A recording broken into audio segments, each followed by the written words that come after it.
이제 이스라엘에는 예후의 아들들이 왕이 되어 이제 통치하는 일이 벌어지게 됩니다.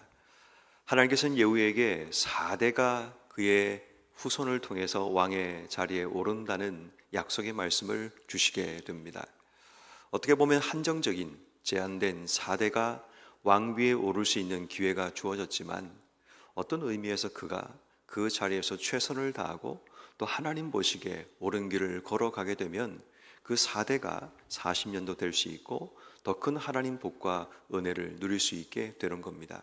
그렇지만 오늘 성경 말씀에 보면 이 여호야아스라는 사람과 또 그의 아들인 요아스라는 이 두 사람의 왕에 대한 이야기를 우리에게 소개하고 있는데, 재미있는 것은 이 사람들이 살아가는 삶의 패턴이 사사기에 우리가 잘 아는 그 모든 이스라엘 백성들의 패턴과 유사하게 살아가고 있음을 보게 됩니다.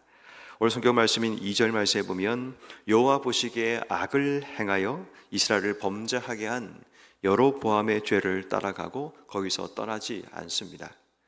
그래서 하나님께서 3절 말씀에 그들에게 노하시게 되고 4절 말씀 아람 왕이 이스라엘을 학대하게 됩니다. 이방 민족이 이스라엘을 학대하고 괴로움을 주는 일들이 발생하게 되고, 그 뒤에 보니까 4절에 여호아스가 여호와께 간구하자 하나님이 그에게 들으십니다. 그리고 5절 말씀 여호와께서 이에 구원자를 이스라엘에게 주시게 되자 그가 전과 같이 장막에 거하는 그런 일들이 일어나게 됩니다.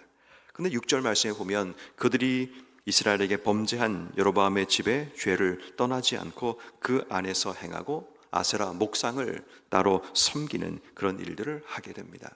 또다시 하나님께서 7절 말씀 아람 왕이 이스라엘 백성을 멸절하여 타작마당에 티끌같이 되게 하였다라고 이야기를 합니다. 다시 말해 우리는 늘 언제나 주의 관성의 법칙에 따라서 늘 일정한 패턴에 맞추어 인생의 삶을 살아가는 것 같습니다. 그 죄로 인해 우리 인생에 문제와 어려움이 찾아오지만 그때만 하나님 앞에 살려달라고 구원자를 달라고 하나님께 간구하게 되고 다시 우리가 안심하게 되고 살아나게 되면 다시 이전의 그 죄의 패턴들을 놓치지 않고 살아가는 우리의 삶의 패턴들을 보게 됩니다. 여러분, 우리는 인생의 삶을 살아가면서 어떤 패턴 가운데 살아가고 있습니까? 나도 모르는 사이에 내 삶 속에 반복되고 있는 그런 패턴들이 있지 않는가를 생각해 봐야 합니다. 우린 자주 이러한 패턴의 삶을 살아가면서 자꾸만 우리의 삶에 내가 뭔가를 한 것보다 하나님께서 내 삶 속에 행하신 일에 더 분개하고 더 분노하며 더 우리의 삶이 못 견디겠다고 하나님께 하소연하는 그런 모습을 보게 됩니다. 다시 말해 이 패턴의 중심의 핵심은 뭐냐 하면 이스라엘이 여호와 보시기에 악을 행했다는 거고 그들이 걸어가는 길이 하나님 보시기에 온전하지 않았다는 것, 이것이 핵심입니다. 그래서 그들 가운데 하나님께서 아람을 보내셔서 그들을 괴롭게 하시고 또 그들을 학대하는 그런 일들을 주시게 되었고, 하나님께서 원하셨던 것은 그들이 하나님께 돌아와서 하나님께 간구하고 하나님의 도움을 구하는 그런 삶을 살아가는 것이었습니다.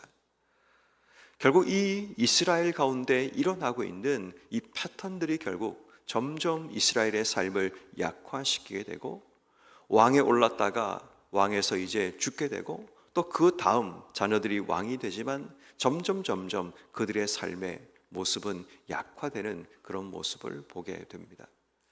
그리고 우리가 이 말씀을 읽다 보면 또 하나 우리가 기억할 수 있는 한 가지는 뭐냐면 한 인물을 오늘 성경이 묘사하고 있는데 그 인물을 묘사하는 내용 자체가 그 사람이 왕위에 올라서 몇 년을 다스렸고 하나님 보시기에 죄를 지었고 그래서 하나님이 그에게 심판하셨고 그가 죽었더라. 이 패턴으로 지금 한 사람의 인생이 묘사되고 있습니다. 이것은 여호아스도 마찬가지고 그의 아들인 요아스도 마찬가지입니다. 9절 말씀에 보면 이 요아스가 왕이 되는데 10절 사마리아에서 이스라엘 왕이 되어 16년을 다스리고 여호와 보시기에 악을 행하고 여로보암의 죄에서 떠나지 않게 되고 13절 요아스가 그의 조상들과 함께 잠에 이스라엘 왕들과 함께 사마리아에 장사되고, 한 사람의 인생을 우리가 평가하고 그 사람의 인생을 서술하는 이 모습이 그 사람이 왕이 되었더라, 하나님 보시기에 악을 행했더라, 그리고 하나님의 징계와 심판을 받았더라, 그리고 죽었더라 라고 이야기를 합니다. 여러분, 우리는 이 땅 속에 어떻게 평가되는 사람일까요? 이 땅 속에 태어나서 열심히 인생의 삶을 산 것처럼 보이는 우리의 삶이 하나님 보시기에 우리가 세상 속에서 어떤 자리에 올랐고 어떤 위대한 업적을 이루었던가가 하나님 보시기에 과연 하나님께서 찾으시는 우리의 모습일까요? 어차피 우리의 모습이 이 여호아하스나 요아스처럼 하나님께서 우리에게 어떤 자리에 세우셨더니 그 자리에서 여호와 보시기에 악을 행하고 잘못된 길 위에 서게 되고 결국 하나님의 징계를 받고 결국 그가 잔이라 죽으니라 라는 것으로 우리 인생이 그렇게 서술되고 기술되는 우리의 모습은 아닌가를 생각해 봅니다. 아무리 뛰어난 사람이라도 우리가 어떤 그 무덤가에 가보게 되면 서 있는 비석을 보면 이 대시라는 이 물결 모양의 대시 하나로 그 사람의 인생을 정리합니다. 몇 년부터 몇 년까지라고 정의를 해버립니다. 과연 이 땅에 하나님께서 우리를 보내셔서 또 우리가 주신 삶의 연수와 삶의 자리에서 살아가는 우리는 과연 사람들에게 어떻게 평가되는 우리의 삶의 모습인가라는 겁니다. 과연 내 자녀들은 나를 어떻게 평가하고 내 주변 사람들은 나를 어떻게 평가하는 사람인가라는 겁니다. 과연 그냥 이 땅 속에 어떤 자리에 올랐다라는 것, 그 자리에서 죽었다라는 것, 그것이 우리 인생의 전부인가를 우리 생각해 봐야 됩니다. 그러므로 사람들 앞에 서 있는 우리는 과연 어떻게 주어진 삶을 살아가야 되는가?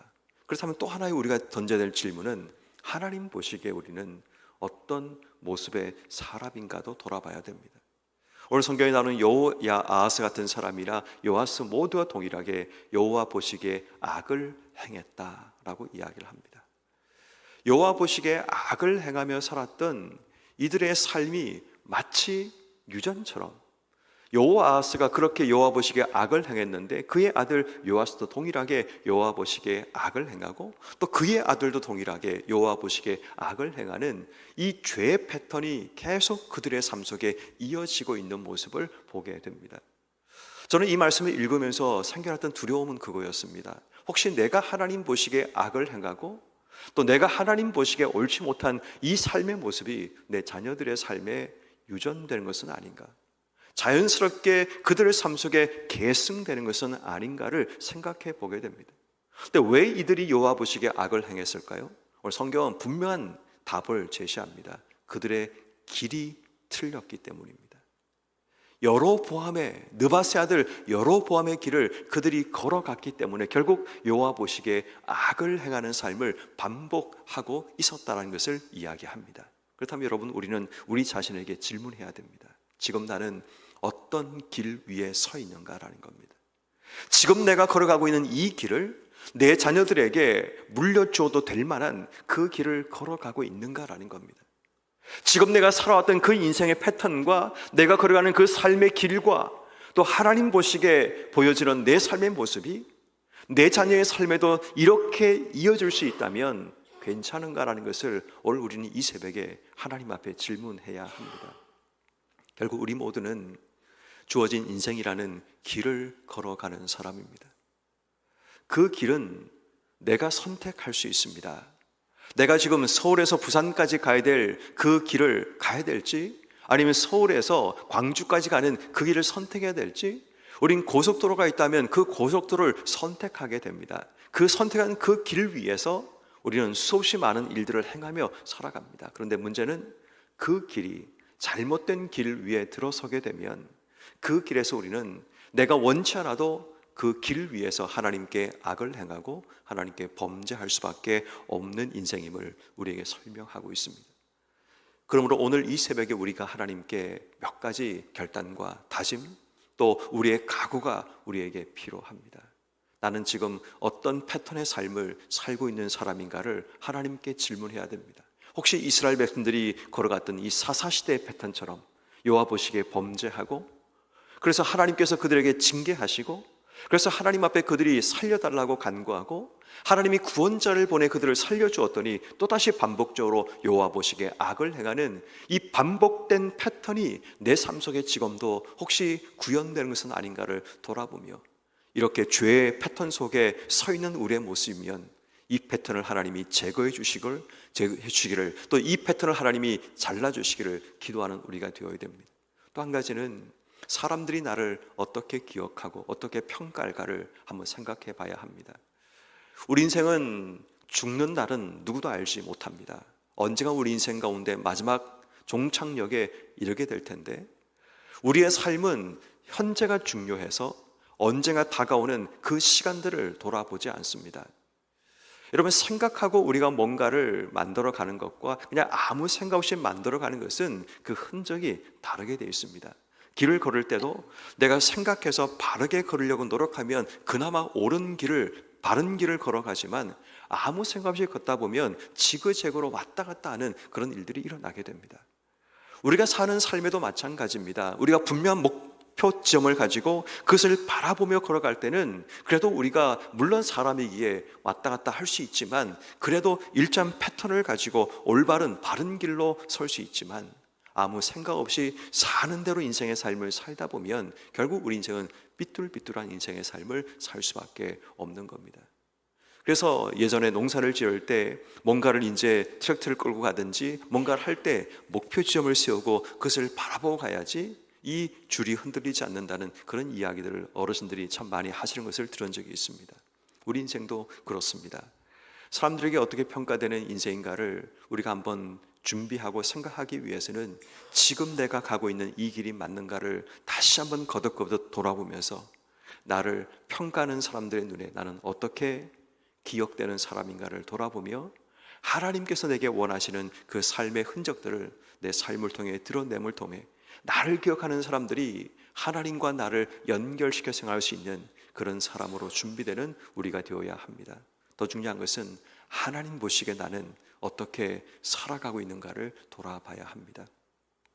지금 내가 걷고 있는 그 길이 하나님 보시기에 옳은 길인가를 오늘도 우리는 하나님께 질문해야 합니다. 내가 지금 걷는 이 길이 하나님이 원하시는 길, 하나님께서 나에게 준비하신 그 길 위에 서 있는지, 또 그 길 끝자락에 하나님이 계시는지, 아니면 내가 원하는 쌍적인 욕망과 꿈이 있는가를 돌아봐야 합니다. 결국 우리 인생의 중요한 것은 하나님께서 우리를 보실 때 어떻게 평가하는가가 우리의 삶에는 가장 중요합니다. 근데 우리의 삶에 가장 놓치고 있는 삶의 모습이 바로 그 평가입니다. 사람들의 평가는 중요하고 남들이 어떻게 보는가는 우리에게 정말 중요한 관점이 되지만, 지금 하나님이 나를 어떻게 보시는가를 우리가 참 많이 놓치고 살아가고 있습니다. 내 모습 이대로 하나님 앞에 섰을 때 하나님이 너 잘 살았다, 너 정말 내가 보기에 최고다라고 말씀할 수 있는 그런 삶을 살고 있는지, 내가 늘 너를 볼 때마다 아쉬웠다, 부족했다, 한심했다 라는 말씀을 들을지 우리의 삶을 돌아봐야 하는 겁니다. 오늘 우리는 지금 내가 걸어가고 있는 그 길이 다윗의 선택된 하나님이 원하시는 길을 걷고 있는지, 여로보암의 죄악의 길을 걸어가고 있는지 우리의 삶을 돌아보면서 오늘 하루 온종일 우리의 삶은 하나님 보시기에 나의 삶, 또 사람들이 평가하는 나의 모습, 또 내 삶이 어떤 길, 어떤 패턴의 삶을 살아가고 있는지 우리의 삶을 돌아보면서 오늘 하루도 하나님 앞에 정직하게, 또 하나님 앞에 진실하게, 또 주의 뜻을 온전히 이루어가는 여러분 한 분 한 분 삶이 되기를 주의 이름으로 축원합니다.